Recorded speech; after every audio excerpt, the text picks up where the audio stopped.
حضرت علی رضی اللہ تعالیٰ عنہ کا قول ہے، اگر تمہیں کوئی صرف اپنی ضرورت کے وقت یاد کرتا ہے تو پریشان مت ہو، بلکہ فخر کرنا کہ اسے اندھیروں میں روشنی کی ضرورت ہے اور وہ تم ہو۔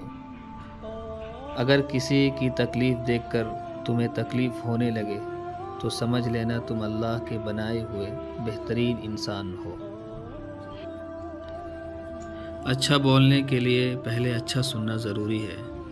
ایک انسان کو پہلے سننا چاہیے اور اسی سے بولنے کا فن سیکھنا چاہیے۔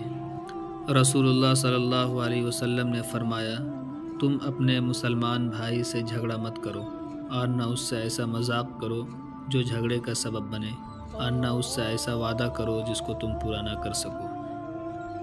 گناہ پر ندامت گناہ کو مٹا دیتی ہے، نیکی پر غرور نیکی کو تباہ کر دیتا ہے۔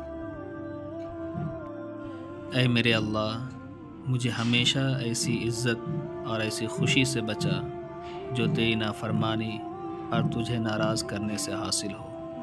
آمین۔